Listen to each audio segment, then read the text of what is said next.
Good afternoon. I'm Farah Jasmine Griffin, professor of English and Comparative Literature and African American Studies here at Columbia University, and I will be moderating this exciting panel. I wanted to welcome you back. If you were here this morning, welcome back. If you are just joining us, then welcome. Encourage people to tweet. The hashtag is #AreTheGodsAfraid? It's also being live streamed from the IRAAS webpage, which you can reach at IRAAS.com, and all sorts of social media. Please, whatever you engage in, continue to have the conversation there. This morning powerfully set the direction, mapped the territory, laid the common ground, and uncovered some of the fissures and points of dissent and debate that await us in ways that were provocative and exciting and healthy for our overall work that we have to do. Now, we're going to turn our attention to the specific religious narratives of Black sexuality in the New World. I will briefly introduce our panelists, say a little bit about the panel, introduce our panelists all too briefly. You can find more extensive biographies in your program, and I invite you to do that. So this afternoon, we will probe the complexities of the narratives we have inherited for thinking about race, religion, and sexuality in the New World. Critical to narrating Black sexuality is the question of where one starts without falling prey to pitting Africa or the Americas as singular or mutually exclusive. Together, our panelists will reflect on the prevailing spatial logics of religious narratives of African American history, North-South, rural-urban, diaspora, and the implicit and explicit claims about sexuality inherent in each. Our speakers will speak in the order in which they are listed. The first one, Professor Wallace Best, is Professor of Religion and African American Studies at Princeton University. His research and teaching center on African American religious history, religion and literatures, Pentecostalism, the Nation of Islam, religion, gender, sexuality, and womanist theology. Professor Lyndon Gill is an assistant professor of African and African diaspora studies and anthropology at the University of Texas at Austin. His interests are queer aesthetics in the African diaspora, the erotic, LGBT art and activism in the Caribbean cultures, African-based spiritual traditions in the Americas, subjectivity, and community building. LeRhonda S. Manigault-Bryant is Associate Professor of Africana Studies at Williams College. She navigates the academy as a scholar, artist, and teaches courses that merge her life as a vocalist with her interdisciplinary specializations in religion, gender, race, and popular culture. Each of our panelists will speak for about 12 to 15 minutes, and then we will be very fortunate to have a response from Tracey E. Hucks, who is the James D. Vail Professor of Africana Studies and Chair of Africana Studies at Davidson College. She is the author of several publications on the history of Africana religious cultures in North America and the Caribbean. Please join me in welcoming our panel.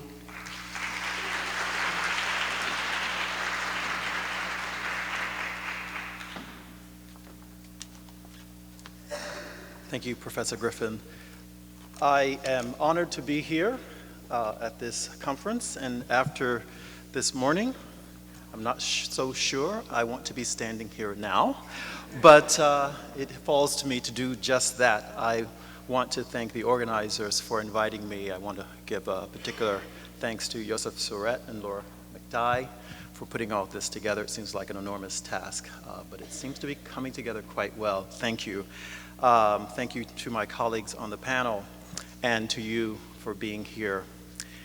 Well, I've been writing a book on religion and the work of the poet Langston Hughes for a few years now. And it never fails in the Q&A at my talks on the project that someone raises the question of Hughes' sexuality, perhaps correctly noting the intersection between religion and sexuality. There is always a strong contingent of folks who want to know, was Langston Hughes gay? My standard answer is that the question is more important than the answer. My way of saying, I don't know. But I do think it's significant that you ask. Questions about and rumors about Hughes' sexuality have been a mainstay of Harlem lore since the 1920s. And not everyone is questioning. Some are sure. Hughes has been a central figure in every archival exhibit and in every text on gay black writers and artists since the 1970s. Isaac Julian's 1989 dreamy impressionistic biopic added more certainty to the notion. In such a gay world, he seemed to be suggesting, of course Hughes was gay. But perhaps he was in the closet, or in today's parlance, on the DL. Although my book is on the religious thought and practices found in Hughes's writing, my research and the persistent questions have led me to think more carefully about sexuality in ways I had not anticipated. What intrigues me here is that no one seems satisfied with Arnold Rampersad's conclusion in the second volume of his biography on Hughes that Hughes was asexual. For Rampersad, Hughes was that rare being that expressed no physical need for sexual contact and conducted all of his intimate relationships in a non-sexual way. No one bought it. Indeed, if Rampersad's attempt was to hinder the inquiry about Hughes's alleged homosexuality, it didn't work. There is perhaps no other claim about Hughes's sexuality that has fueled the speculation that he was gay, like the assertion that he was asexual. After years of research, however, I cannot say that Hughes was gay, I cannot say he was straight, and I cannot say that he was asexual. What I can say is Hughes didn't want us to know his sexuality, and perhaps we never will. So the pursuit continues, captured so brilliantly in the title of Julian's film, Looking for Langston. And herein lies the larger issue for me. What if Hughes' sexuality didn't conform to any of the known narratives of sexuality that we have constructed? Gay, straight, bi, etc. What if his sexuality was of his own making, transforming and reconfiguring in spaces and time? Now, I realize here that sexuality has a history and doesn't appear in a vacuum. But what if Hughes was, instead of in the closet or homosexual or asexual, sexually free? In our modern understanding of sexuality, devoted as we are to scripts of behavior and ways of being, we have left little room for this. Indeed, nothing terrifies us more than an individual or a society that is sexually free. By sexually free, I don't mean sexually loose. Notice where your mind went. Or a sexuality with no constraints or barriers, a sexuality with no moral basis, not what I'm talking about. I'm inspired here on this point by Janet Jacobson and Anne Pellegrini's book, Love the Sin, Sexual Regulation and the Limits of Tolerance, where they liken sexual freedom to religious freedom. In their view, a society noted for its freedom of religious expression should accommodate similar freedoms in the realm of sexuality, with similar juridical justifications. Indeed, it is oddly anti-democratic not to. If freedom is such an important value in American life, they ask, then why isn't sexual freedom a mainstream American value too? A person who is sexually free is inattentive to fixed identities and in most respects non-responsive to enforced church and state control and surveillance. Now, why is this a concern for me? Well, because of two interrelated and mutually reinforcing narratives of black sexuality that have dominated the discourse and shaped, and I would say constricted, individual experiences and choices, public perceptions, and social interactions. And those two things are the closet and coming out. Most of us glean our contemporary understandings of the closet from the work of the late Eve Kosofsky-Sedgwick, who argued, the closet is the defining structure for gay oppression in this country. For Cedric and others, this is a space fixed within American society where homophobia is created and propagated. It is a restrictive space of non-freedom that breeds self-contempt, delusion, and denial. It is a place characterized by what she calls the performance of the, quote, speech act of silence. While I accept Cedric's critique of the binary hetero-homo in Western culture and her notions of the relationships between sexuality and knowledge, that is, sexualities emerge amid systems of power and discourse, I want to question, however, if the closet is always a matter of oppression and denial, and if it is indeed a closet. Just like in New York real estate, not everything that is called a closet is one. I am not denying that there are closets in our culture and that they work to oppress people of presumed non-normative sexualities. There are many people who would describe their experiences in just the way Cedric outlines. However, what the notion of the closet doesn't accommodate very well are ways to describe the experiences of people who have not professed a gay identity but also don't conform to heteronorms, and who also don't consider themselves to be in denial or see themselves in any way oppressed. Such a species, to use Foucault's word, does exist. I'm inspired on this point by the work of Jeffrey McCune and his new book, Sexual Discretion, Black Masculinity, and the Politics of Passing. You'll notice that we're both wearing gray suits. The first significant move McCune makes is to distinguish between the closet and the DL, the down low. He sees the DL as racialized space where black men negotiate the terms of their own masculinity and sexuality. It is not about hiding or oppression.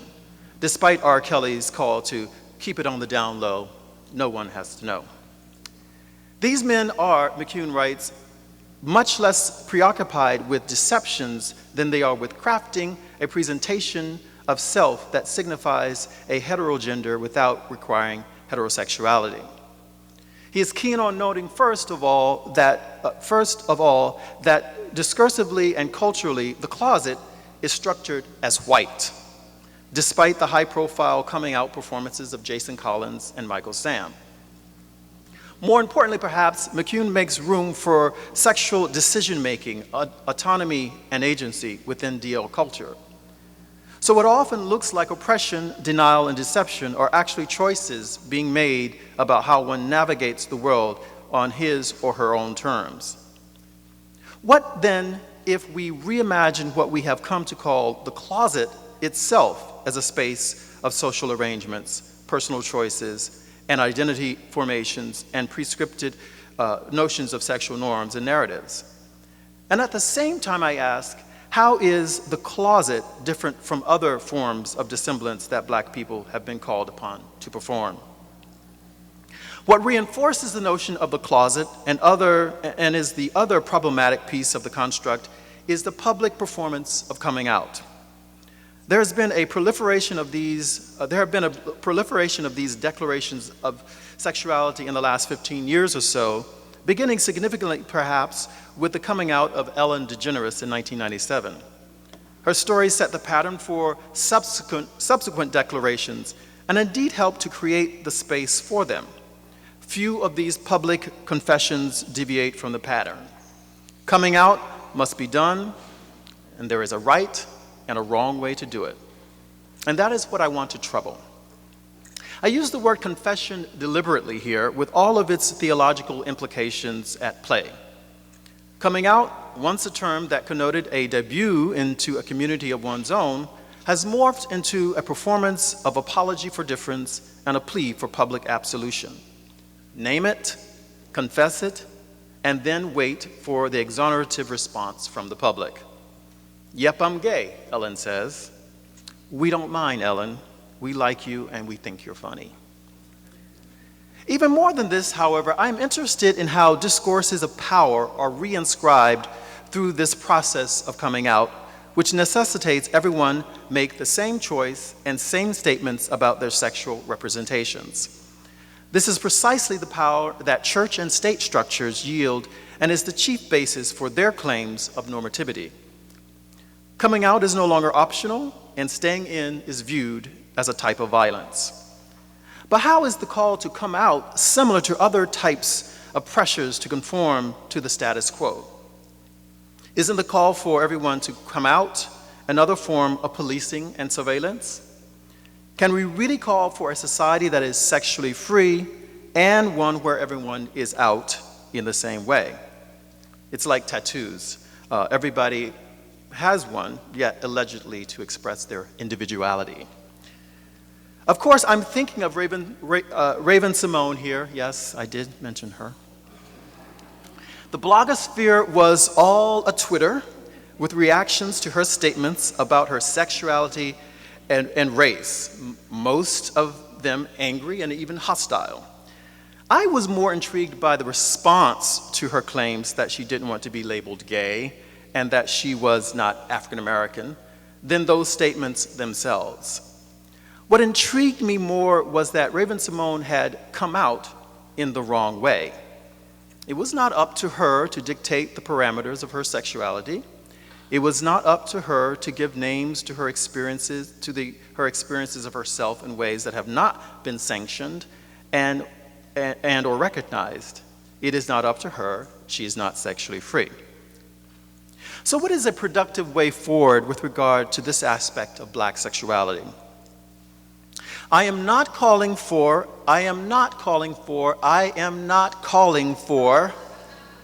a massive exodus back to the closet, or that we jettison the idea entirely. There are still oppressive forces that render the lives of LGBTQ folks nearly unbearable, locking them into closets of their own making. But there are those also of our own construction. It is our own discourse on sexuality that has built many of these closets.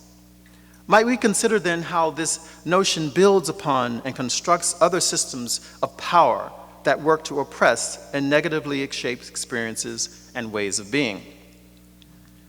Might we work for a Black sexuality that truly is not policed by theologies, institutions, ideas of normalcy, or counter-narratives of normalcy? Sexuality beyond narratives of in and out, pardon the pun. And we have had models for this in our own Black church past. Now, this is where I say it was always better in the past, but historians like to do that. It was either always better or always much worse. Prior to World War II and the Cold War era, some Black American churches were seemingly much more sophisticated with regard to the multiplicity of possible sexual narratives in the lives of congregants. My research into Black churches in Chicago, Detroit, and New York reveal congregations to be what we would now call pro-gay, or unconcerned with matters of sexuality, allowing large spaces for congregants to navigate their sexual selves uninterrupted and certainly not condemned. Far from the stereotypical homophobic spaces many Black churches are characterized to be today, these congregations rejected notions of sexual otherness for a more unifying, and I would add more accurate, notion of sexual variedness and complexity. It is possible that the gods are afraid of Black sexuality, but I don't think we need to look that far. Our communities are afraid of a Black sexuality that is truly free. All our calls for individuals to be one thing or the other at times that suit us best are forms of repression. It is possible that Langston Hughes was gay. It is also possible he was not. More likely, his was a sexuality of his own construction that didn't conform neatly to anyone's conception of what it meant to be Black and sexual. But if he rose up to say that, he would set Twitter ablaze. So just like a Columbia-subsidized apartment, a sexually free society will likely be full of closets, or at least social and psychological spaces wherein people are navigating and negotiating their sexual selves. Thank you.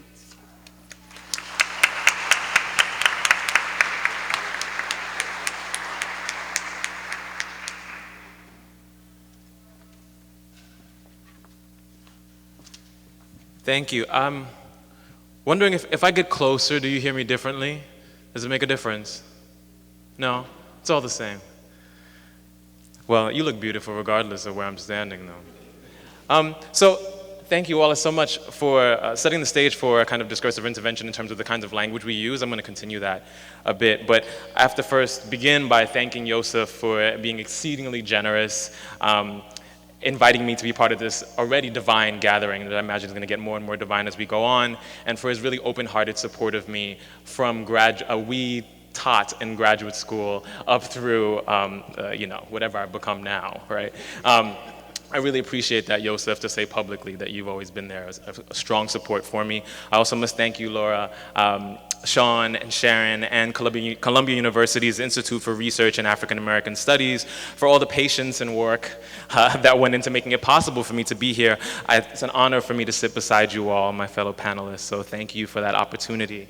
I'm really excited to be part of the Midwifery Committee to see the Center on African American Religion, Sexual Politics, and Social Justice come into being. So we're all excited about seeing that baby in the world. So thank you for bringing that to us. And it's an honor for me to be here with you all. Thank you for being here.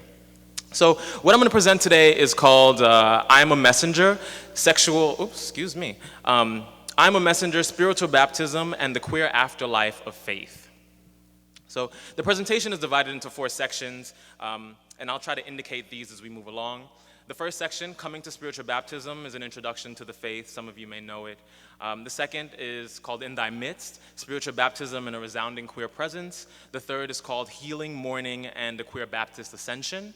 And the third is called We've Come This Far by Faith, a Conclusion That Is Not One. Right? So it's important to say at the outset that what follows is, it sounds so weird. Maybe if I pull back a little bit, okay. At the outset, that what follows is the first public presentation of what I imagine will be my next book project, if the first one ever ends, right? So I hear at some point the first book project does end and I get to think about something else.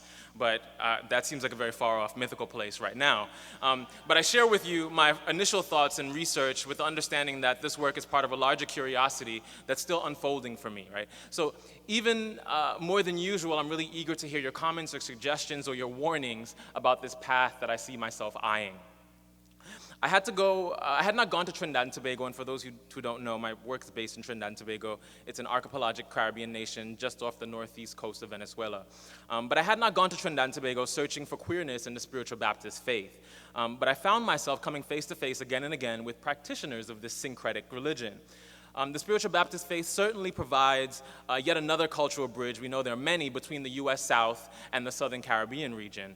But thinking these two sites of concentrated blackness together also highlights the stigma that they not so coincidentally share as sites of irrational, violent homophobia, often attributed to blinding religiosity. So some of that was already spoken through this morning. What might it mean then to unmask the ancient racist presumptions about black incivility, irrationality, and savagery hiding behind an acceptable secular indictment of superstitious abandon, heartless religious fervor, and irrational homophobic excess? Are there a few queer lessons about spirituality that black same-sex desiring and gender non-conforming bodies in the U.S. South and the Southern Caribbean might teach us? Right? Queer spiritual Baptists may provide some answers, but you will forgive me if at this point in my exploration of this topic, I have always more questions than answers. So that brings us to our first section, Coming to Spiritual Baptism, an Introduction to the Faith. Like most syncretic religions, spiritual baptism resists definitive singular or linear origin narratives. The religion's most convincing genesis story, corroborated by much of the available historical evidence that I've found thus far, identifies the faith as one of the first begotten children of the spiritual intercourse between black religious communities in the U.S. South and the Southern Caribbean. Perhaps it's best described as what I'm provisionally calling a second-order syncretism. So spiritual baptism is composed of a strong African-American Southern Baptist foundation accented in the Caribbean with West and Central African as well as Catholic aesthetics, ritual objects, adornment practices, initiation rites, and spirit possession precepts. Time does not allow me, and the present audience probably doesn't need, an unnecessary sort of careful review of the long genealogy of the Euro-American Baptist tradition. So I'll skip ahead. So the choir, you're my choir, will forgive me if I skip from the 16th century Reformation to the Anglo-American War of 1812. So waged in an effort to resolve many of the battles, many of the disagreements lingering from the American Revolutionary War, this Second War of Independence provided the British an opportunity to recruit enslaved Americans of African descent into their ranks. Many of you probably know about this. As early as 1795, in order to form their colonial corps of Marines, the British avidly recruited these enslaved African Americans under the promise of freedom and land, even going so far as to purchase a significant number of these men out of slavery. Far from altruistic, we know the British too well for that, right? Far from an altruistic gesture, the deployment of these African-American Marines under the British Crown served a dual purpose of undermining American authority in its tender, touchy southern underbelly, and saving the British troops from having to suffer the dual assaults of the Americans and the unrelenting tropics. So by 1815, the war comes to an end and the British make good on their promise. They grant these Marines their freedom and land in British protected areas of the Americas. So in 1816, nearly 800 enslaved black American Southerners settle in 6 company villages, which were named after the companies they served in while in the Marines, in the southwest of Trinidad, one of the most sparsely populated of the English colonies in the Caribbean at that moment. So there's lots of land to be had, right? These colonial Marines brought with them the Baptist faith of the Second Great Awakening, with its revivalist emphasis on rejoicing, hand-clapping, dancing, and shouting in worship service. These black Southern Baptists were already deeply influenced by West and Central African theological grammars and surreptitious ritual practices, but this influence was deepened and expanded in Trinidad through the influence of Yoruba and Roman Catholic religious practice. And yet, despite the wide range of syncretic borrowing, what would come to be known as the spiritual Baptist faith in Trinidad and Tobago and the larger Caribbean cultural region remains philosophically Christian in religion. The Spirit emphasized in this iteration of baptism is irrefutably the Holy Spirit, right, of the Christian Trinity. This is the only Spirit that may acceptably manifest in Spirit-possessed rituals among these practitioners. There's a vocal exuberance of these Spirit manifestations in particular, and the worship service in general, early earned these followers of the faith the uneasy appellation Shouter Baptist, or simply Shouters.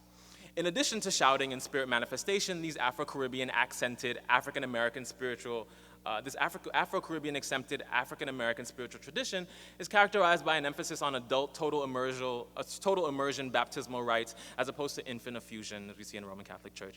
An intensely mission-driven evangelism, dream divination, dancing during worship, speaking in tongues, bell ringing, and most centrally a particular type of initiatory and progress ritual known as mourning, M-O-U-R-N-I-N-G. Right.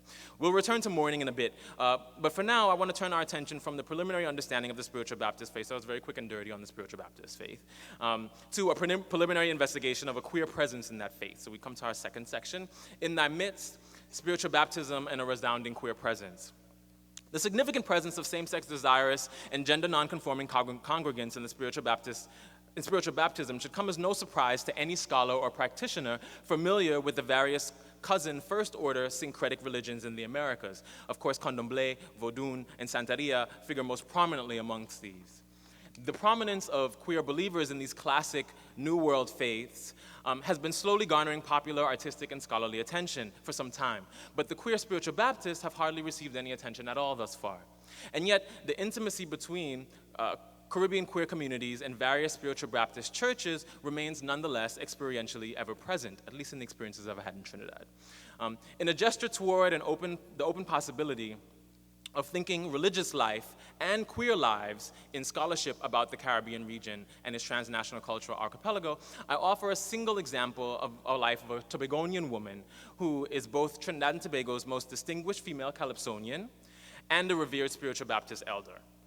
MacArthur Linda Sandy Lewis is perhaps better known by her delicate, though thorny, sobriquet, Calypso Rose. The first female calypsonian to win the nation's most prestigious Calypso Monarch title in 1978, Lewis has provided a formidable competition and an unflickering inspiration to a generation of calypsonians in her 50-year professional career. And yet Lewis's highly visible presence as a Calypso icon has ironically rendered her largely invisible as a same-sex desiring Caribbean woman.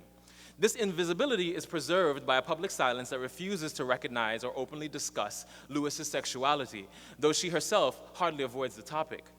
And yet to say that Lewis is quite vocal about same-sex desire in song as in life, is not to say that she is comfortable at all or has a comfortable relationship with the term lesbian. So thank you for setting the stage for this, Wallace.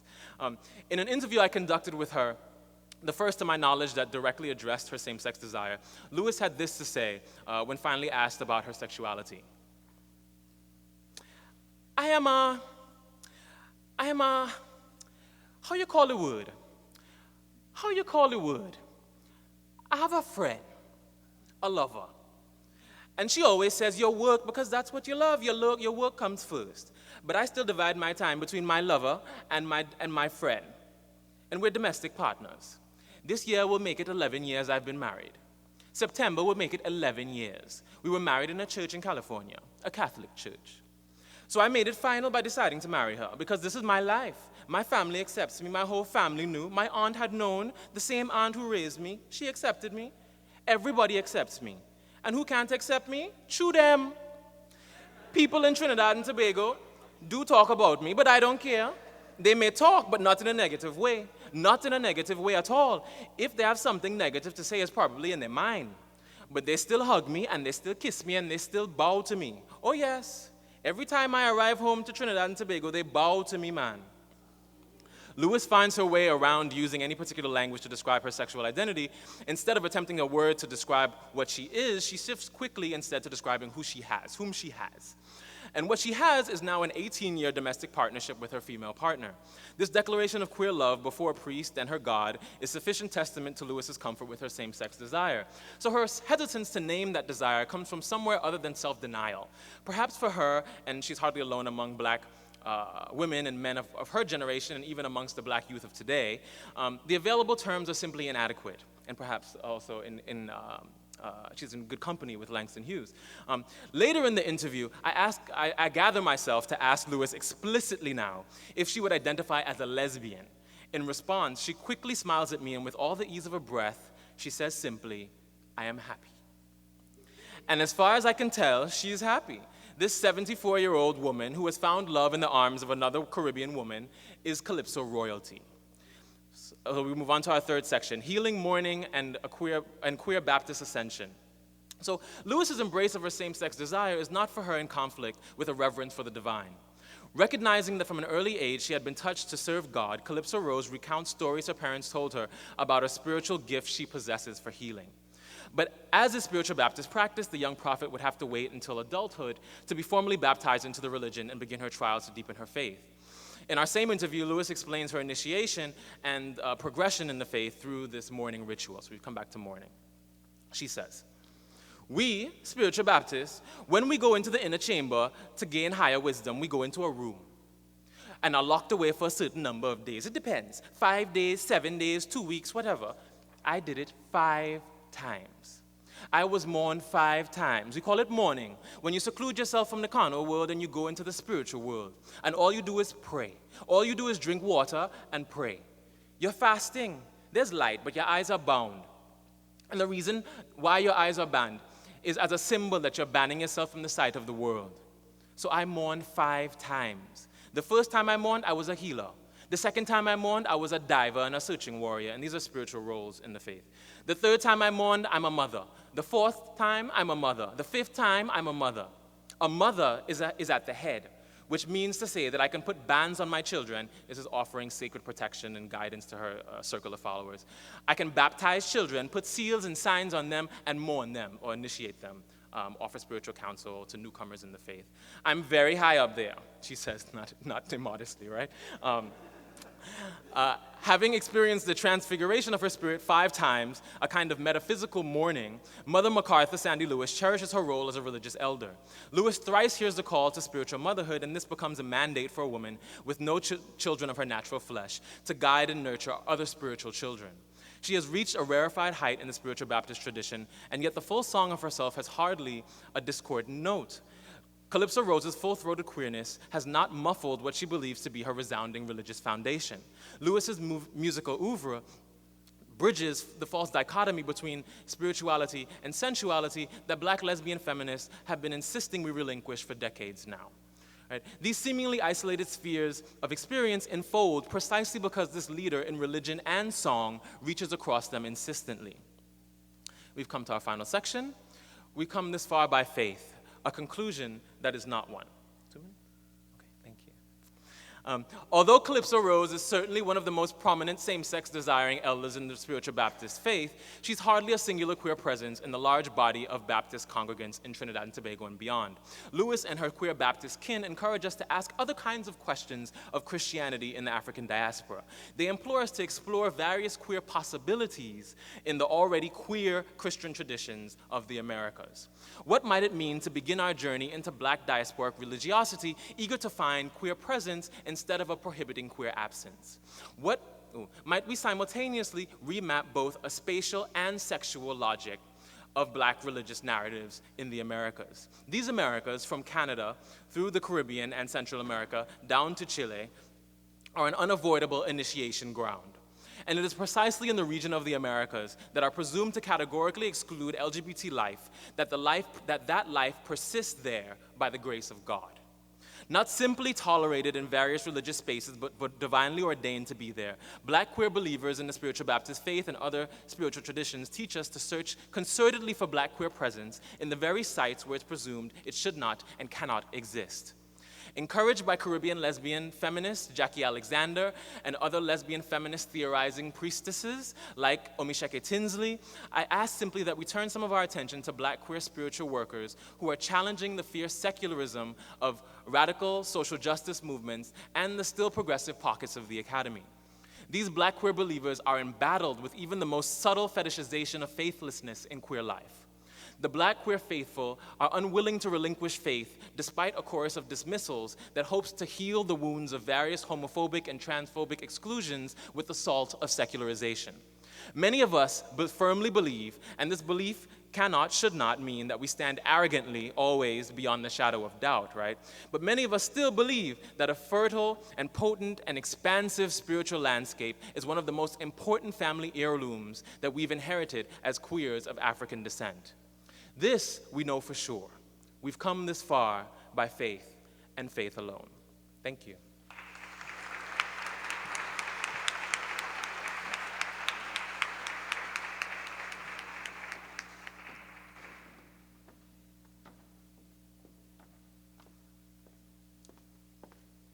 Good afternoon.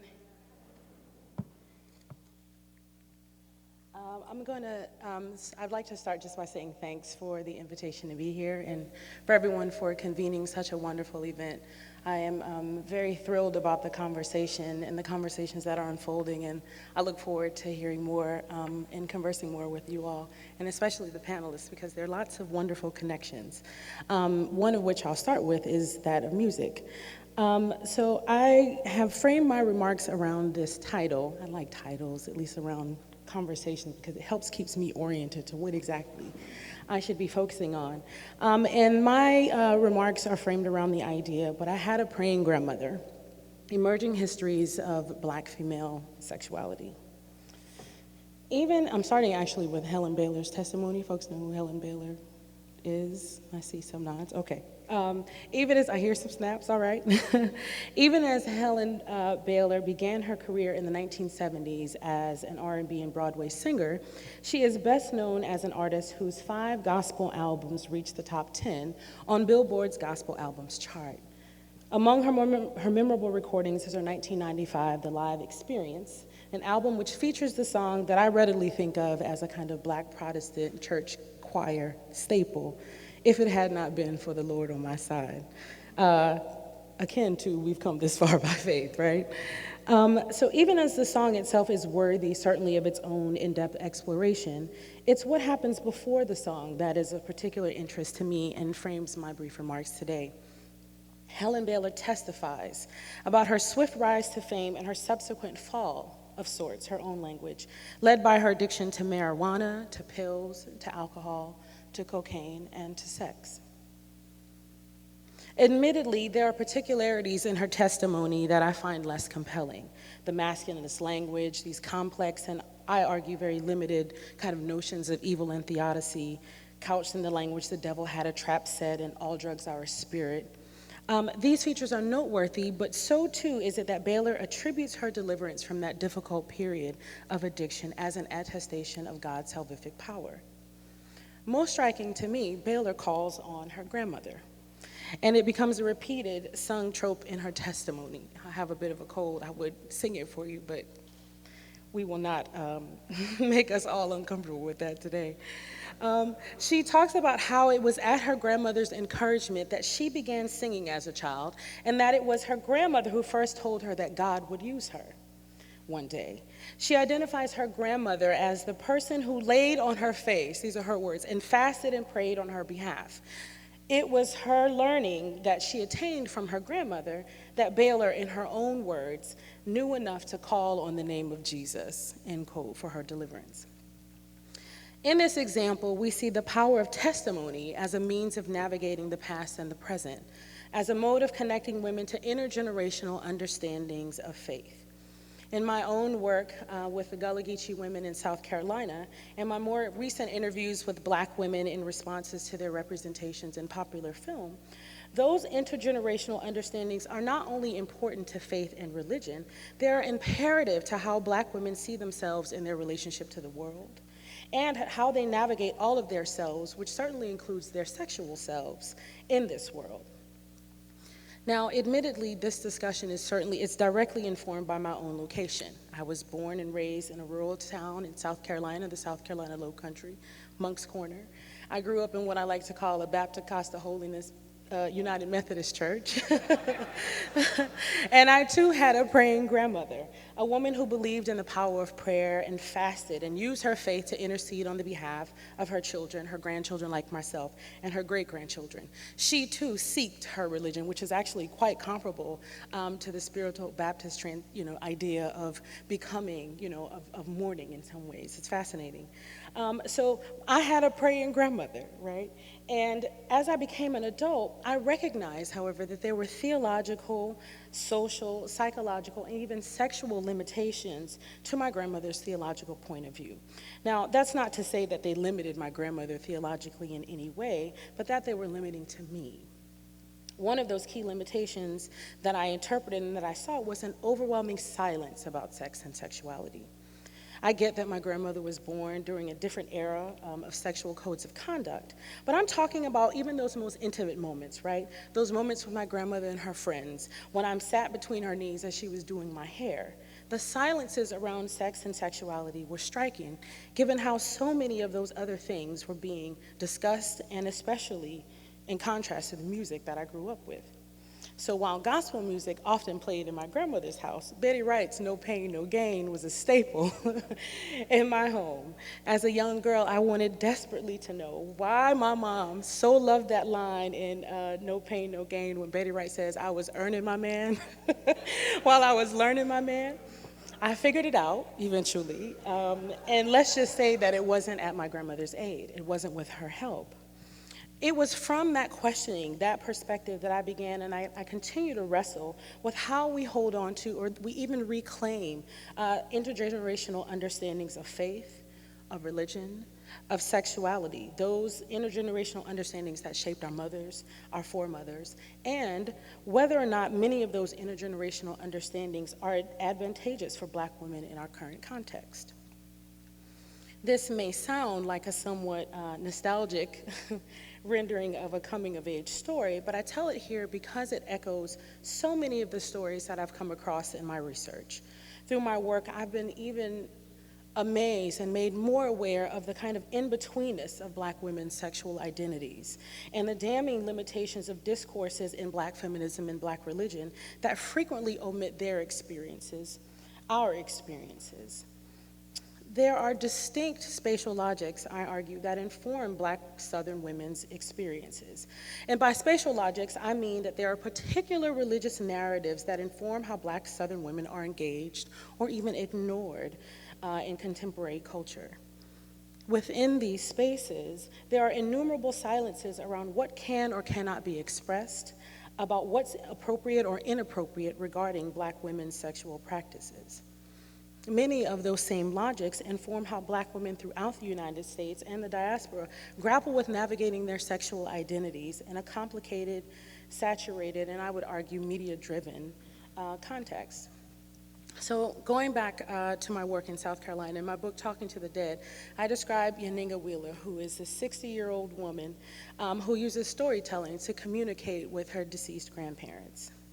She told me the story of how her best friend had a child out of wedlock when they were teenagers. She was punished by the church by being seated in the back row of her church, right? Those hard, upright Presbyterian pews, let me tell you, were a force to be reckoned with for her teenage mind. And not only that, they referred to her what she called a backseat Bama, right? This very limiting kind of category that she was placed in because of her sexual identities and her sexual relationships where her partner at the time was not. Historically and now, however, Yaninga relied on and continues to rely on ancestral connections to navigate her life and her sexuality and to help her grapple with those contradictions. That ancestral connection for her simultaneously emphasizes a kind of sexual piety, right? It's a deep religiosity that's explicitly driven by cultural, social, and arguably sexual double standards to which she and her peers were held. But it's not just the women in rural South Carolina that are dealing with this. The modern Black woman, too, is faced with navigating a similarly complex and arguably tumultuous contradictory terrain, a terrain that is consistently and forthrightly, I would argue, against, even hostile, towards Black women's sexual survival and well-being. As evidenced in my work on popular film, we live in a world where Black women have our stories, performed through the gaze of Black men dressed in fat drag and marketed to millions and sold to the tune of over $1 billion. While there is nothing inherently wrong with telling Black women's stories, there is something problematic about hiding retrograde sexual politics under a fat suit and passing it off as liberationist. Few things, I'm just saying. Few things have been more striking in this research than hearing my informant Jackie, who is a well-educated attorney, in fact, in Atlanta, tell me that she sees herself as April, who is Taraji P. Henson's character in the film I Can Do Bad All By Myself, and that she believes that she could not sexually be free until she accepted the love offered to her by a man who was also emotionally abusive. The ideals communicated in popular film shape the very logics that inform Black women's sexual choices. At its core, these politics of performance on the big screen are couched in Protestant Christian ethic that openly embraces heteronormativity and purports marriage as a Black woman's only viable choice for substantive sexual relationships. The perspectives that emerge from my work suggest that Black women's sexuality is often interpreted as kind of waffling between these two prevailing spatial logics. The first is that Black women, especially Black women in the South, are inherently religious, inherently holy, and therefore inherently asexual. A second, as evidenced in my work on Black male comedians who use fat drag, specifically those comedians who are using fat drag to portray the Black female religious body, that Black female sexual body, that body is ever present and is in need of a type of control. We've been talking a lot about policing the Black body today, and I think that theme is certainly one that is likely to continue. In both of these cases, in both of these kinds of spatial logics, the transformation of information across generations is inherently important to how these logics are engaged, how they are or are not disrupted, and to how they are passed on. So, I would love to be able to end with some answers to some very kind of looming questions about this. And I'm not actually unsure what to do with these competing logics, beyond using my work to try to disrupt and critique them when I can, and where applicable, provide a kind of substantive historical context for why things might look the way that they do. I am, however, left wondering, how do Black women successfully attend to their sexual needs in our current cultural, social, and political landscape? And how exactly does religious expression help or potentially hinder that success? What do healthy constructions of Black female sexuality look like today? And how can they be informed by the spiritualities of our past? Is there a potential ancestral connection that we might tap into that could be useful? Or put another way, to return to where I began, is the image of a praying grandmother sufficient for understanding the burdens and challenges of Black women's sexual politics? historically and today. Although I don't have conclusive answers, I hope that a kind of merging of past and present practices will allow us to claim and reclaim viable, constructive perspectives regarding Black women's multiple and varied sexualities. Thank you.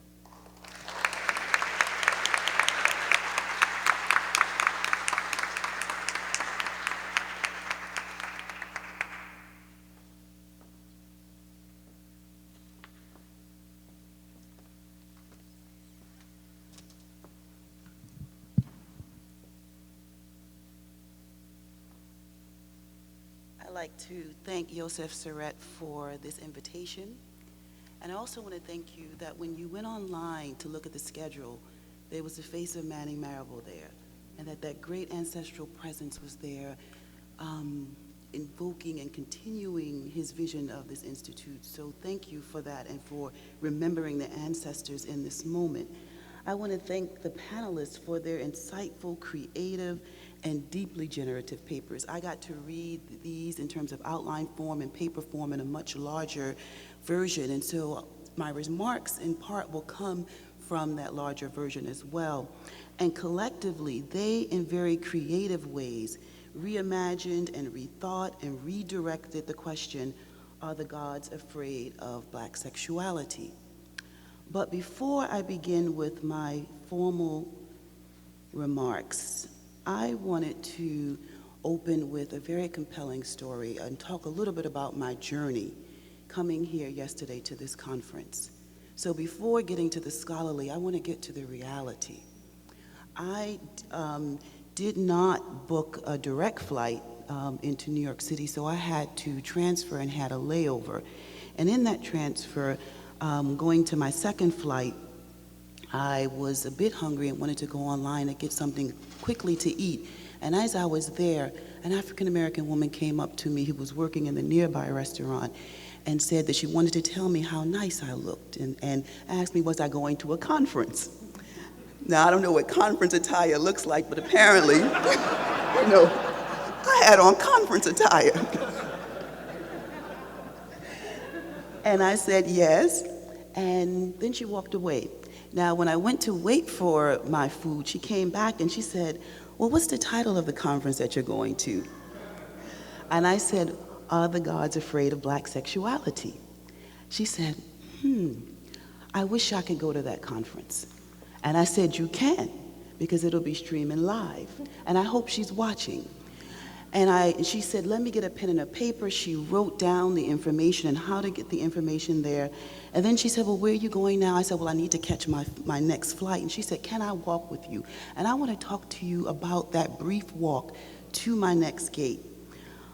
She said to me as we walked that she had prayed to God to send someone to her that could give her some answers, and had prayed that maybe an ancestor might come to her to give her some answers.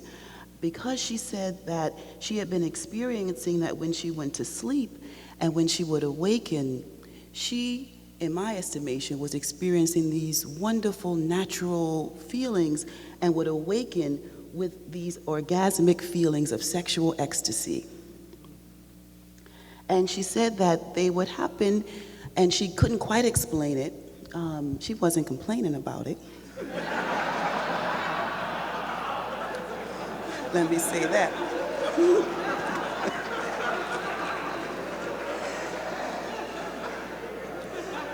But she wanted some explanation, so she went to So she sought the counsel of an African-American woman who was a Christian. And in that counsel, what this African-American Christian woman told her was that what was happening to her was that at night, demonic spirits were coming to her at night and having sex with her and causing her to have these orgasmic sensations. And if you could have seen the horror as she told the story and the horror in my face as I had to listen to that, and the horror of having these two African-American women, neither of us wanting to image the notion of Black women's sexuality coupled with demonic copulation, or that her sexual pleasure and her ephemeral dream state could somehow be grounded in malevolence or evil. And so I wanted to just bring her story here because I felt myself in that airport on my way to my next flight as an ambassador of Baby Suggs, literally telling her to love your flesh and love it hard. Because yonder, they don't love your flesh. And what was haunting me last night is that I had to come to the reality that yonder is just not embodied in white society, but yonder has been internalized in us, and yonder is in our churches, and yonder is in our theologies. And that this is the conversation for that sister who I hope was able to have her shift and could be here now, that I said we would be having here in this conversation and in this conference. Meeting this sister deepened the immediacy and urgency of the questions raised at this conference, and most pointedly, how do we deal with such internalized and demonized somatic negation of our Black bodies and its sexualities? And are we courageous enough to declare, like James Baldwin, that if the concept of God has any validity or any use, it can only be to make us larger, freer, and more loving? If God cannot do this, do we have the courage, as Baldwin says, then it's time we get rid of him? Is it, and do we have the courage to get rid of gods, find new gods that love our flesh as people of African descent? And that is what, in many ways, this woman, in that short exchange, that is how I wanted to begin her story and to begin my opening remarks. I'll get to my original opening now, and if Sharon is here, she can distribute some images that I wanted. And could you also hold for the panelists also? Can 4 of the images come up to the panelists as well and distribute them on both sides of the room? And this was my original opening. I'll wait a few minutes while you get your images, and they're two-sided. There are about maybe 60 copies, so I'm hoping, so some of you may have to share the images. I wanted to begin with reading from one of the respected priests of Obatala in New York City, John Mason, from his book, Black Gods, Orisha Studies in the New World. And in that, I'm distributing a picture, a two-sided picture of Eshu Elegba. And I wanted to just read you an excerpt from the understandings, from among the many understandings of Eshu Elegba, the great West African Yoruba god of the crossroads, whose image you have before you. Since Elegba is the guardian of the crossroads and of potentiality, he is prayed to open up the realms of possibility. Elegba is that part of life which is insatiable. He never has enough, and he always wants more.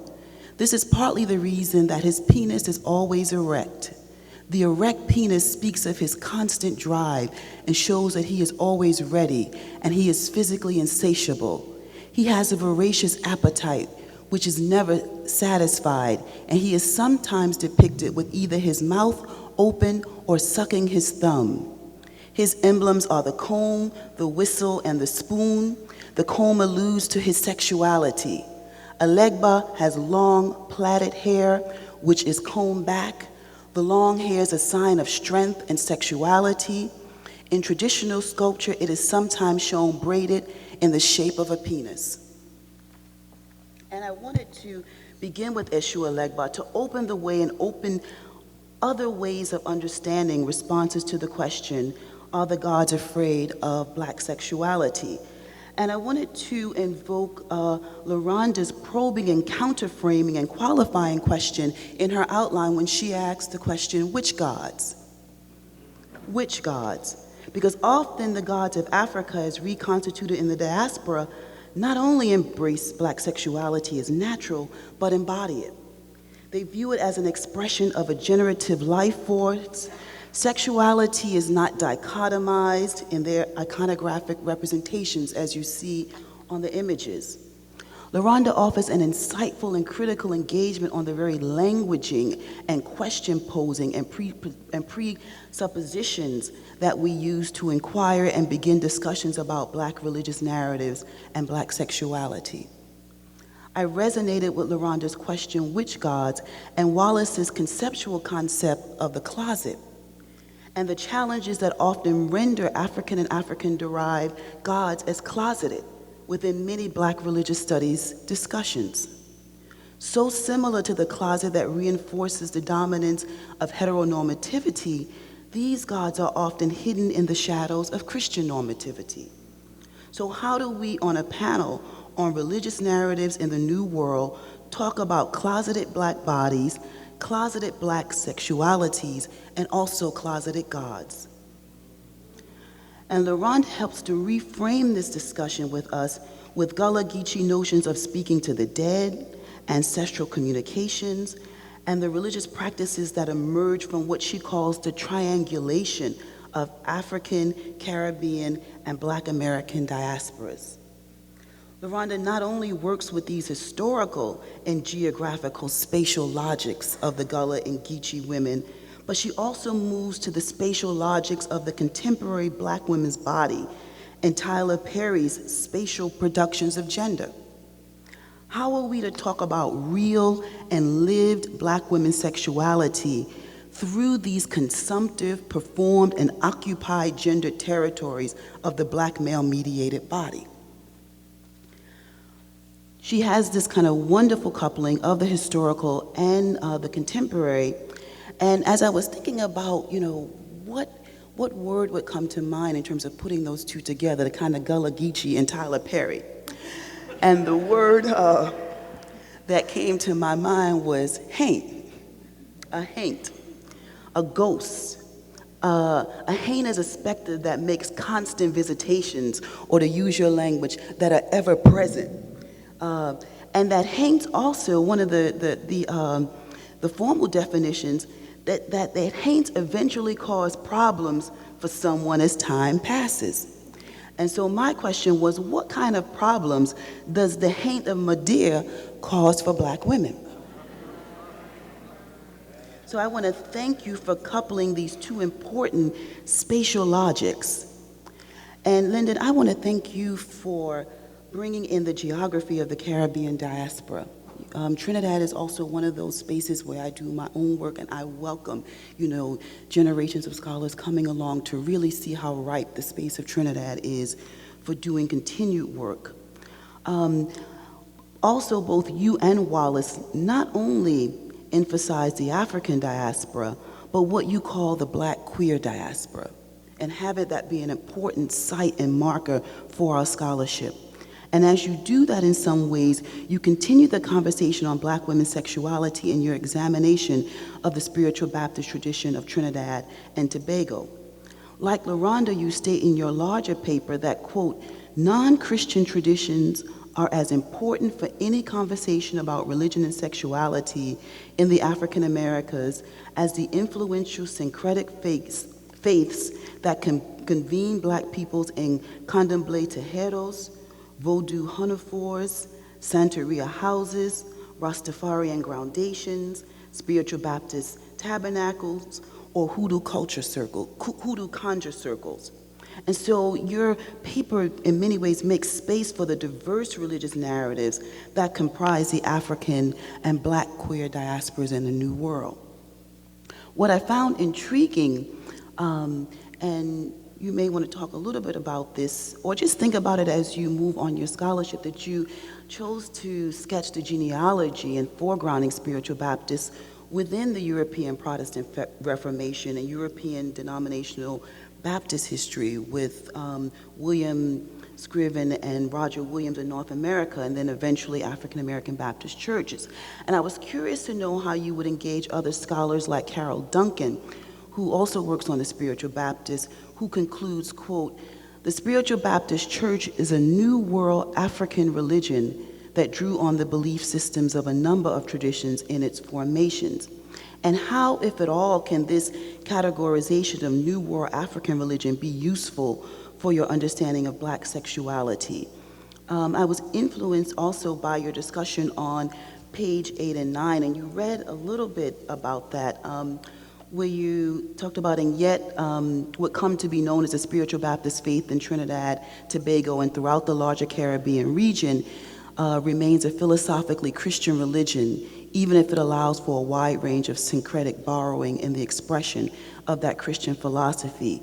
After all, the spirit emphasized in this iteration of baptism is irrefutably the Holy Spirit of the Christian Trinity. And my question was about spatiality in the Black body as a site for these visitations and habitations, and what are the implications and impact in naming and demarcating these bodily manifestations as irrefutably the Holy Spirit of the Christian Trinity? What, in terms of our understanding of this tradition, is perhaps opened up by this, and what, if anything, is foreclosed by this designation? What I thoroughly appreciated about your paper, and want to encourage you as you continue this new project, was your analytical inclusion of Mother MacArthur Linda Sandy Lewis, or Calypso Rose. Your depiction and interactions with Calypso Rose inspired me to generate new corresponding questions to pose of ourselves at this conference as it relates to gods and sexuality and hiddenness and exposure. And I wanted to read just a little bit of the qualitative research that you did in that interview and to hear the voice of Calypso Rose. Calypso Rose says, "I say, look, this is my life. I was raped when I was 18, so I've never had a man in my life. I was raped by 3 men when I was 18 years of age, so I never had any man in my life. And because of that, all the Calypsonians would taunt her by saying she's a lesbian."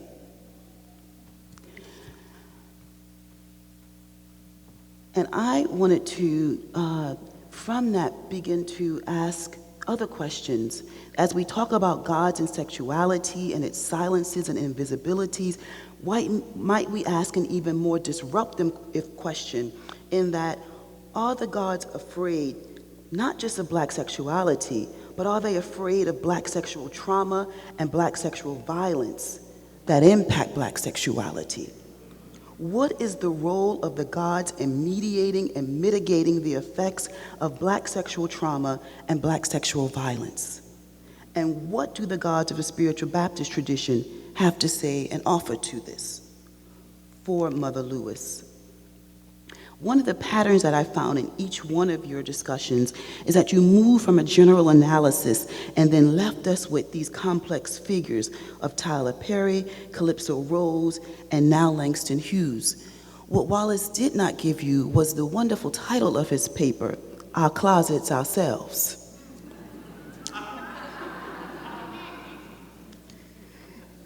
In situating Langston Hughes, Wallace, you both engage and disrupt the normative spatial category of the closet. Instead, it appears you are seeking to move beyond the closet as a politics and discourse of concealment, or even the closet as a facile notion of in and out. The observations that I noticed in your outline and even in your talk was how much the word free and freedom emerged in your discussion of the closet. And I quote you, quote, "Freedom for individuals, set free, free oneself, sexually free, and finally, truly free." How do you bring texture and understanding to this language of free and freedom as it relates to the closet? Languages of free and freedom are often invocative of national, civil, political, spiritual discourses. And I wanted to gain insight into the sources of your freedom discourse in this discussion. And as I was going through your outline and preparing for this, I could not resist placing your work in conversation with the work of a talented young scholar, C. Riley Snorton, and his brilliant book that just came out this year, Nobody is Supposed to Know, Black Sexuality on the Down Low, which invokes epistemological approaches to the closet in similar ways, stating, and this is Snorton, The closet as metaphor is a supple fantasy that constructs simultaneously a space of confined refuge and a place of freedom from such constraints. And although Snorton is not trained as a religious scholar, Snorton does offer new and useful concepts such as the glass closet, invoking the properties of glass of fluidity, rigidity, durability, fragility, malleability, the glass ceiling and limitations. And also, Snorton introduces to us the concept of Black sexual syncretism, which he says speaks to, quote, the intermixing of Black sexual politics and Black religious expression. And so, Wallace, you don't have to respond to that because you may not have read that work, but I just wanted to make a moment and a marker for the kind of important dialogical intersections in both of your works and those kind of important intersections that are occurring intergenerationally, particularly when Snorton speaks of, quote, slippages of categorization, or, quote, analytical absences, because these are the spaces, these slippages of categorization, these analytical absences, these are the spaces Langston Hughes seems to inhabit. You end with stating Hughes's was a sexuality of his own construction that didn't conform to anyone's conception of what it meant to be Black and sexual. And I wanted to know, how have you been able to go forward in your work on Hughes, knowing that there's language yet unborn and categories yet unwritten? And what have been those challenges for you? And on a panel on religious narratives, particularly as it relates to the closet, I was thinking about just kind of common traditional African American Black church discourses on the closet. And my question was, how might one engage the socio-political, socio-representative aspects of the closet with traditional Black Christian church religious narratives of the closet as prayer, privacy, secrecy, and eventually open reward? That sense of the Matthew 6:6, but thou, when thou prayest, enter into thy closet, and when thou shut the door, pray to the Father which is in secret, and thy Father which seeth in secret shall reward thee openly. And wanting to just probe the questions of prayer and secrecy as it's juxtaposed between that and divine gaze and open reward. And finally, Wallace, you close and leave us with a powerful challenge.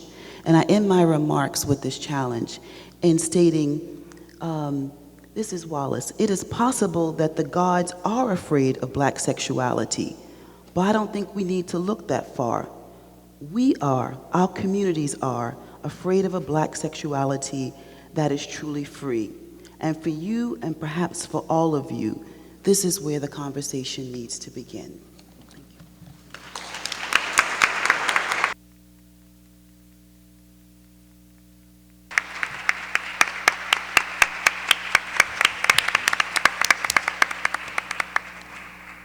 So we have some time for questions. While you're gathering, I'm going to ask if you can come to the microphone, state your name and your question, not your testimony, not that we don't want to hear your testimony, but we want to get as many questions as possible. And while you're gathering at the microphone, I'm going to ask the panelists if they want to respond to Professor Hucks's very evocative summation and series of questions.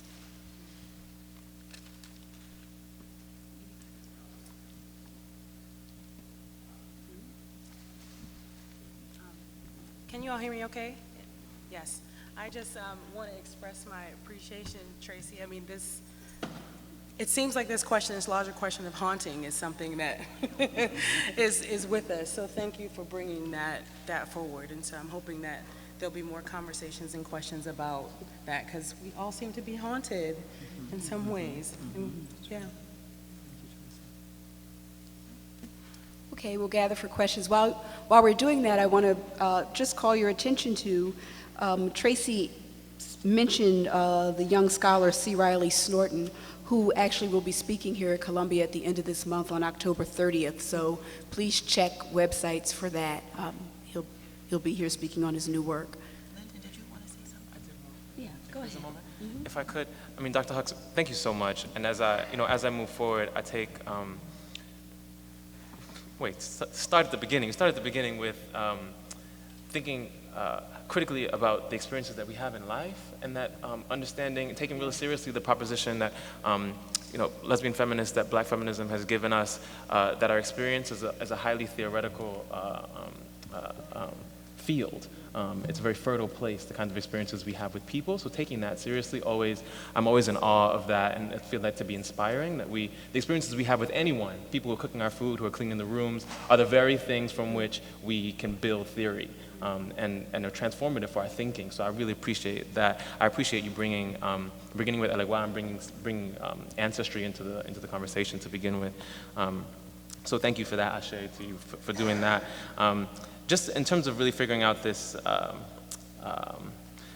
almost overemphasis on this sort of Euro-American in terms of tradition, it was my own anxiety in terms of trying to figure out what's going on, and that's someone not trained in sort of religious studies, why Black folks are so attached to baptism in the South. So why the Baptist is such an important force in the African-American South, and also trying to make a claim.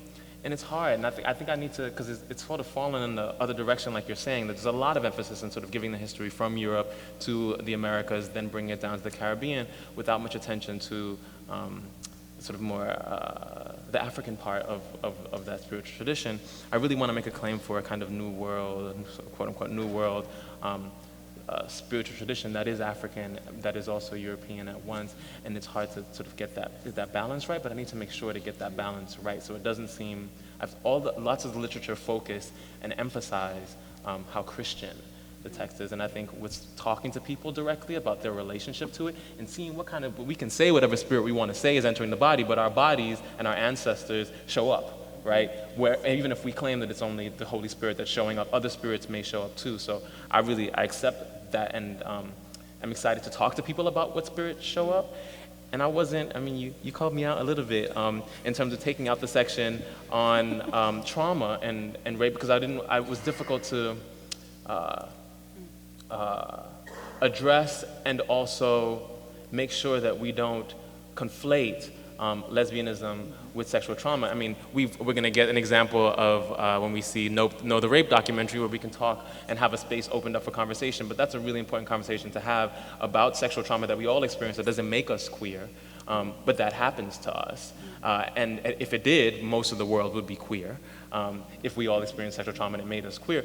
But I would love to talk to, the interviews I did with her were for other things, and we happened to talk about spirituality because it's something I was interested in, but to talk to her more explicitly about how to use that space, how to use the religion to do some of that healing work. So Know the Rape documentary offers an amazing example, which we'll all see soon, on how to use spirit work, especially Yoruba-based spiritual practice, to work through sexual trauma.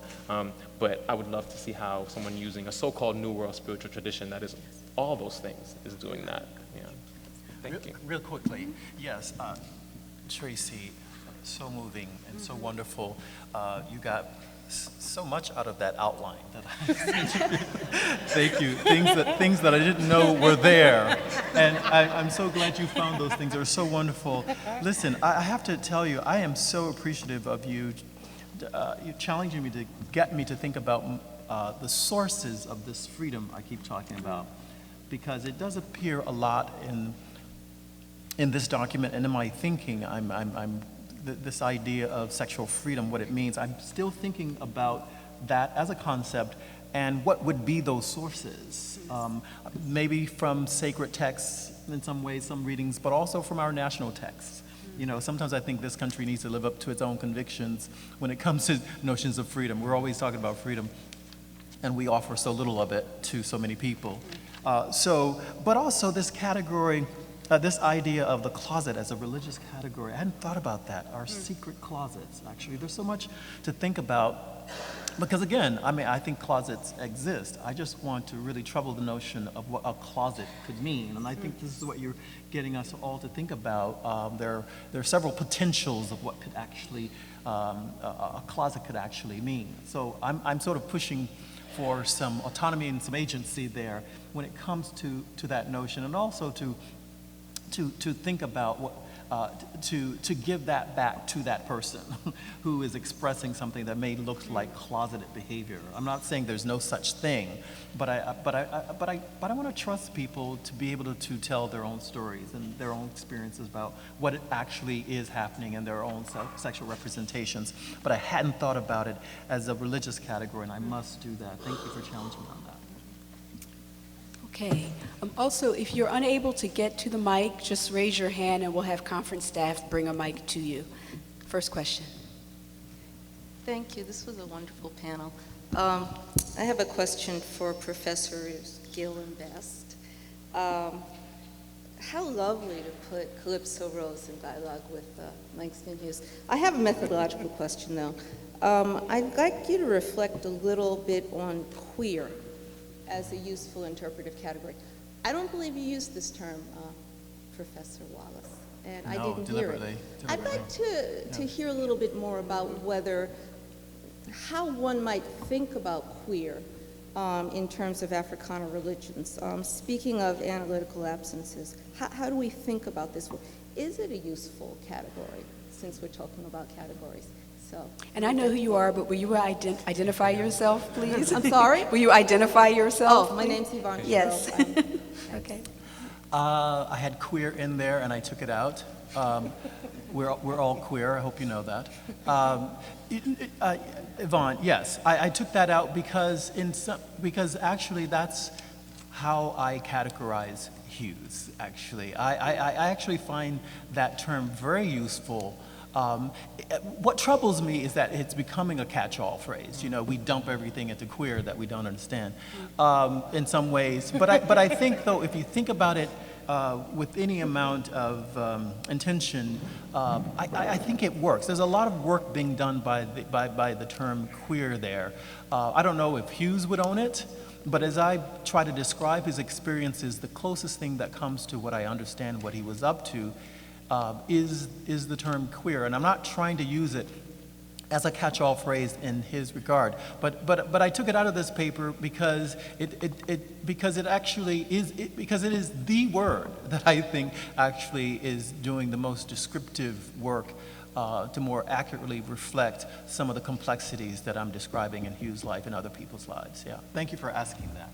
Yeah, I would agree with Wallace. I mean, it's not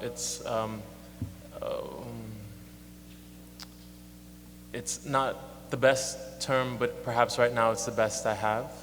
And so I go between calling Calypso Rose queer and same-sex desiring, which gets kind of clinical in its specificity in order to avoid the term lesbian, which she doesn't use to describe herself. And there are other moments in the paper where I use lesbian to describe her, which it gets difficult, but that's part of the sort of the challenge of this terminology. But I think queerness helps me get at it, and I do believe in the political project of queerness far beyond sort of white queer theories, presumptions about the limits of it. So I want the language to be more expansive than even the architects had in mind.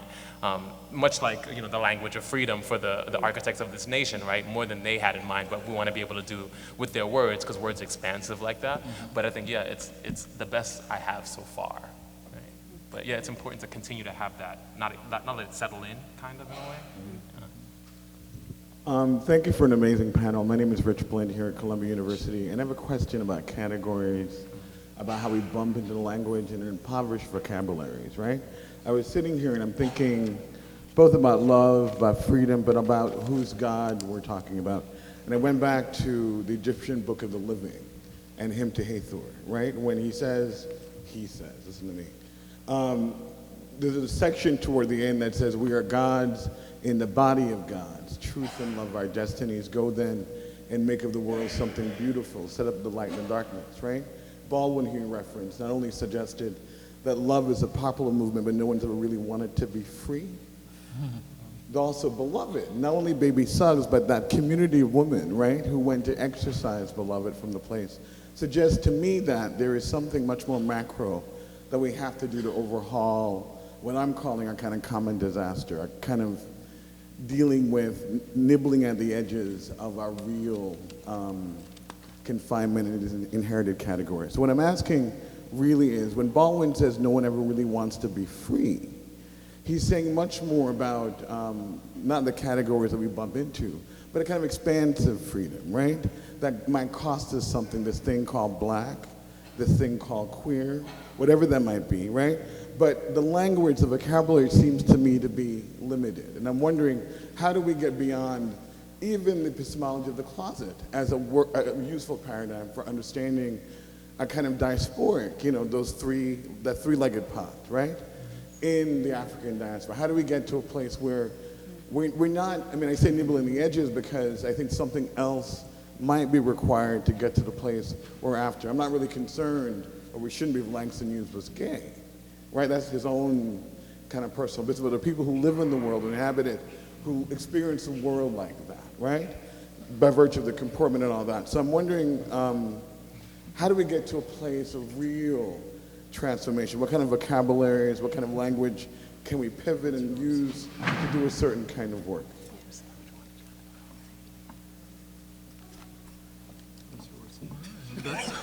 Fine. Yes. Which, I agree with you. I agree with you, and I think that it's part of, it's part of the challenge, but I also, I disagree with this, I want to have faith in language. I want to have more faith in the expansiveness of language. And so that language is never inadequate or impossible, but just our conceptualization of what the language has thus far been used to do, who has been used to confine.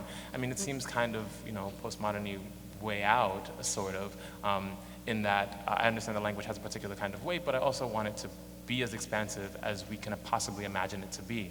So all the words that we're using, all the imperial languages that we speak, we've always found a way to move in those languages, to twerk, right?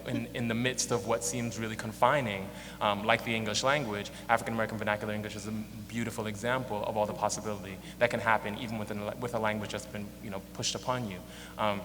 So I want us to continue to think of that expansive possibility even within those confines. That kind of makes, but ultimately, I agree with that. Then that's a poet in you wanting us to be as attentive to those confines. Rich, you don't get to you don't get to respond. Sorry. Rich, we'll talk over drinks. Yes. You have an education to give me. And I love you, so I love you. Act of love. Farah, would I be able just to respond just briefly to that? Because I think one of the tensions is between language and definition. Mm-hmm. And being able to have the language, I agree in the categorization you want to pull, but I think that we also want to safeguard about how do we define others, and how do we give them the space for that self-definition.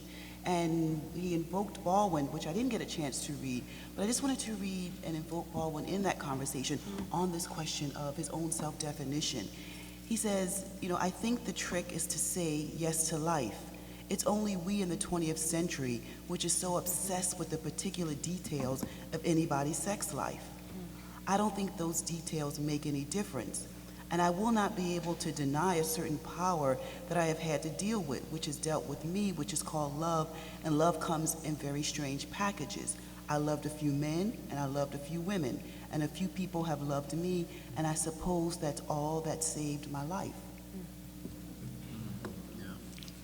Next question. Good afternoon. My name is Ana Lara, and thank you for this wonderful panel.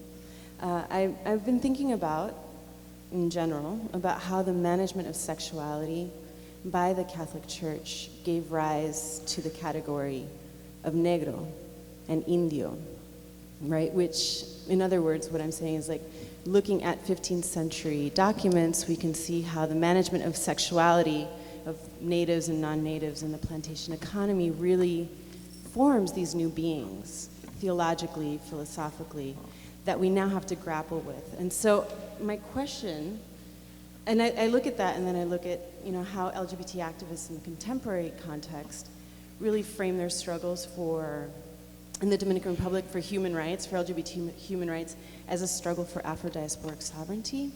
So looking at those two things side by side, I wonder what happens if we shake up our understandings of the role of religion in the processes of racial formation, and look at what is the church doing in terms of creating new beings philosophically, theologically, in the 15th century, and then what's happening with that with the Christian church and the Catholic Church in the 21st century, and your thoughts. And other Black churches.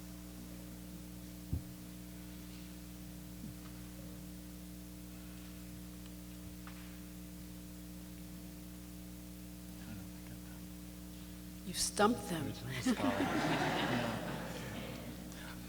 Well, it's not that. I mean, to me, part of the challenge of that question is very one that's about location, right? This larger question of when and where different communities are entering into what we can think of in a kind of contemporary sense are conversations. So, I mean, part of what makes that question for me difficult to answer, but not necessarily impossible, is that, I mean, in the work that I do in South Carolina, I mean, this notion of a kind of syncretic, religiosity that is so utterly fluid that it doesn't even seem antithetical to the women there to believe in talking to the dead and ancestral communication while going to church and praying to Jesus, right? So, and certainly there are Catholic influences even in rural South Carolina, but that question of location becomes so important. And one of the things that I'm struck by in terms of the panel's remarks is that it, to me, points to this kind of larger need for more work that's really unearthing these kind of historical minds, so to speak. And we get bogged down sometimes by definition. We get bogged down sometimes by what might be the most kind of ideal or comprehensive way of responding. But I also think that that's okay. I mean, that's kind of the messiness of it. And part of your question is very messy in that. And I, in my own work, have just kind of said, all right, well, it's messy. And I'm going to do a little piece that I can to unpack the little bit that I can, but the location of those particular communities becomes so utterly instrumental in how that question is even responded to. And I think it helps us to also understand a kind of, when I call sort of Christianity queer in certain respects, or Catholicism queer, and this is when queer can do really good work, is thinking about kind of New World Christianity looking very different depending on those locations. And so the influence of Africa, of native folks' religious traditions in what presumes or what presents itself as Catholic in Latin America and presents itself as Catholic or Christian in the rural South.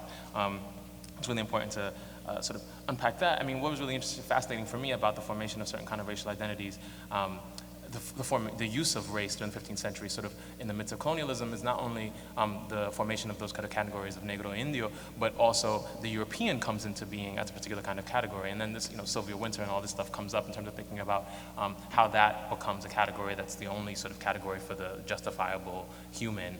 And I don't know if I'd go that far with Wynter, but what's useful in terms of thinking about that time period and the formation of the sort of white self, helps us to think in this current moment when we're keeping people from getting abortions, what kinds of selves are being the selves that are thought, not just the policing of whose bodies are being policed, who's being prevented from getting an abortion, but what then is that creating on the other side, if that makes sense? So if indicating these people as, savages was about creating a certain kind of Europeanness on one side, what other kinds of selves, the selves who are,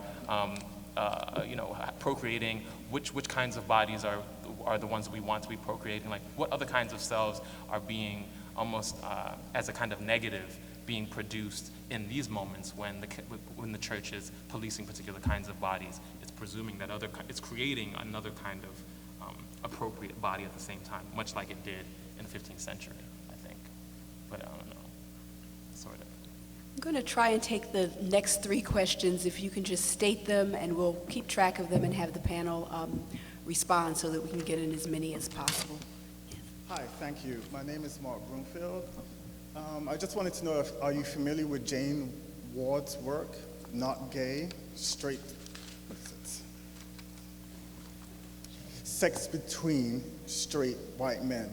So I'm interested in sexual freedom, passing, issues of coming out, the ethics of it. And so she's looking at it in the context of whiteness and how we, in terms of DL culture, right? It's, black men are always deviant in terms of how I really appreciate your book, Jeffrey, in this regard. But she's looking at it in a really different context among white men in all various spaces. And I think it's just really interesting to look at how she's looking at it and the racialized aspect of whether it's in pornography, whether it's in the military, all different spaces of how like white men are having sex with each other, but it's not coded as aberrant. Okay. Hi, I hadn't wanted to ask this question, but I think it has a political urgency, so I stood up to ask it. I'm Kendall Thomas, and my question is for Wallace Best.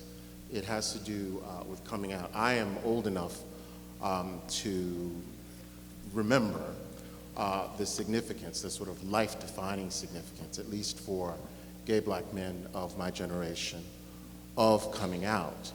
And I understood, and I think this is true of the generation of black gay men with whom I came of age, that coming out was not simply about the assertion of an identity, it was also an act of identification, which said that I'm going to stand publicly in solidarity with a community of brothers and sisters whose sexualities are besieged, both by their people and by the larger culture. And so the political significance of the act of identifying oneself publicly as gay or lesbian was very much present in the minds of those of us who did it, because we recognized that freedom was not free. You know, we recognized what Bonhoeffer understood about grace. He said grace is costly, and we understood that our sexual freedom had a price, particularly for those of us whose class situation allowed us to come out without the consequences, the adverse consequences that so many other gay men and lesbians had. So I wanted to put to you, what do you think are the ethics and the politics of the practice of a freedom of someone who's passing on the down low, right, for the possibility of community, particularly when we know that in the fetishization of down low identities in larger gay culture, down low is very much connected to unprotected sex and to the spread of HIV in our communities, both among men. And that's a problem. Yeah, so. a problem of how we think about down low, too, to make that association almost immediately is a problem, yeah. But are we taking another question? Yeah, one more question, Okay. but let's hold on to that, yes. Good afternoon. My name is Michael Slack, and the question that I ran up against as a trans-identified person who came into my male identity later in life than some other folks is, you know, this struggle of, well, who can I be and am I supposed to be as a black man who is also a sexual being? And it was always, who am I supposed to be as a black man? Because that's education that as a female identified person growing up, I did not get. And so I wonder, and I've had to do a lot of work around that, and so I wonder how can we have conversations among and within, you know, youth and young adults about what it means to be a sexually free human being and move beyond the binary of that. Because I felt in many ways, and I know other folks who have experienced this, feeling like we were lacking in an understanding of how to exist in the world as sexual beings, when in fact it had more to do with me being a human being with the body I have and the various identities that I carry. Like, that's what it was about. But it took me a while to get there, and I wonder how we can continue to have those conversations in especially our churches. How do we have these conversations about being sexual beings who are sexually free without having specific conversations with female-identified folks about what that means for them versus male-identified folks and what that means for them, and folks who don't see themselves in either of those categories. Like moving beyond those categories and having those kinds of conversations. Right.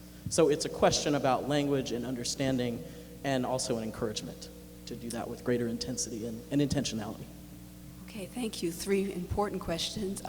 Why don't we start with, since we started with Wallace. Yes. Responding, yeah. Who can I be? what an important question that is, right? Who can I be?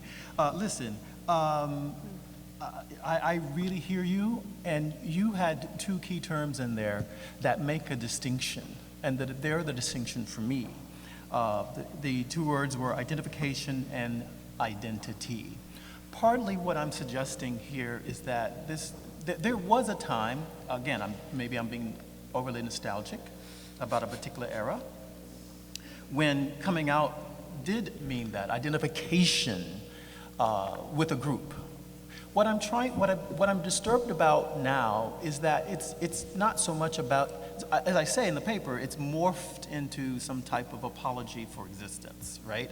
And so where it used to be about identification with a group, it was, I'm suggesting it's not as political in some versions of this notion of coming out.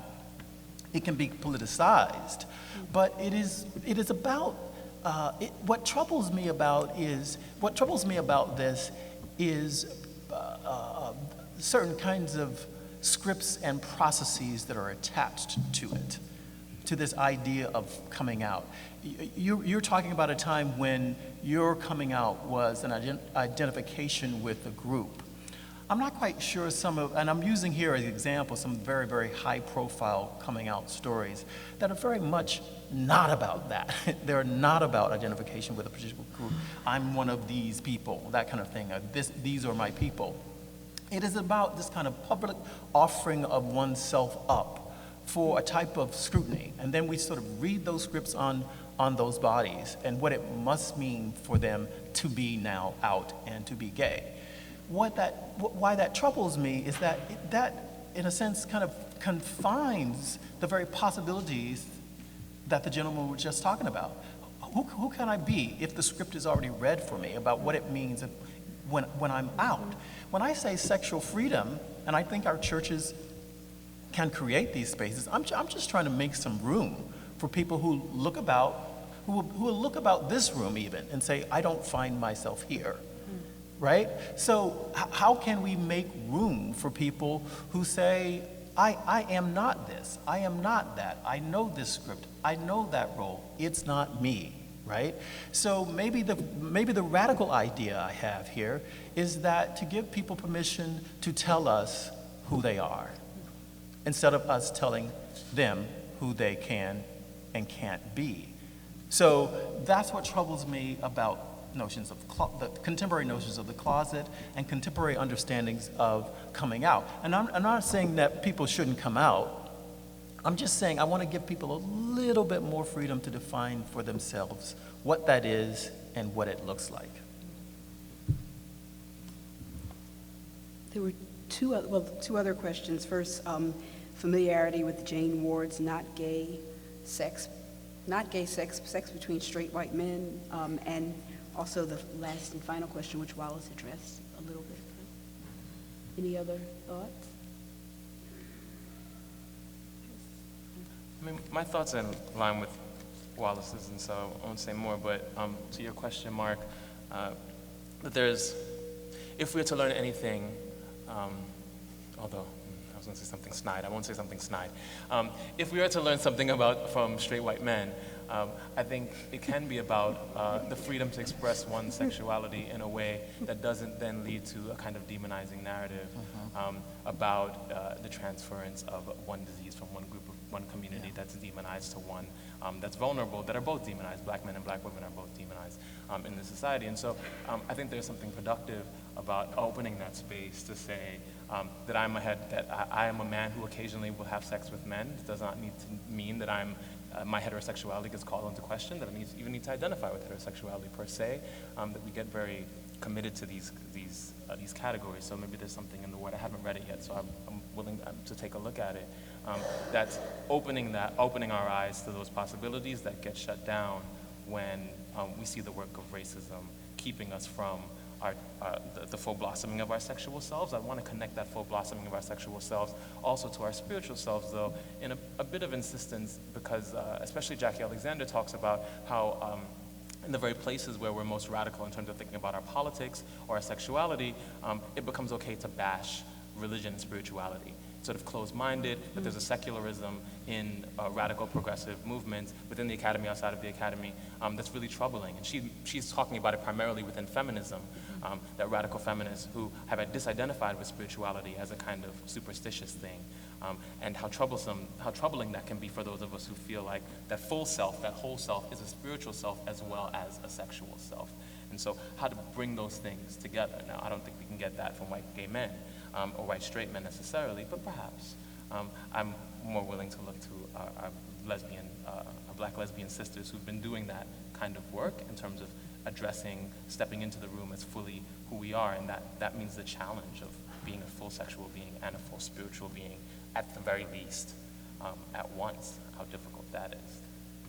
Could we commit to also with this, I'm sorry, I'm going to jump in here for one thing, and to say too, I'm not suggesting that people that people deceive themselves or that they exist in some type of denial.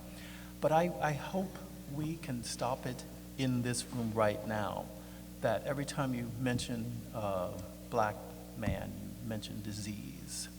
You know, this equation of black male bodies, sex, and disease, we get there every time. I'm not trying to ignore statistics or be in denial about that, but one of the reasons I think this larger freedom that I'm calling for is so necessary is that it would get us out of that particular narrative of always suggesting that black men using their bodies in a sexual way, however, is somehow it's violent, it's vulgar, and it's disease-ridden.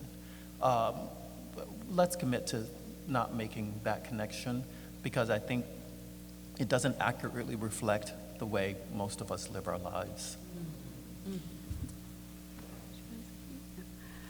This is just the beginning of a conversation. Obviously, please join me in thanking our panel.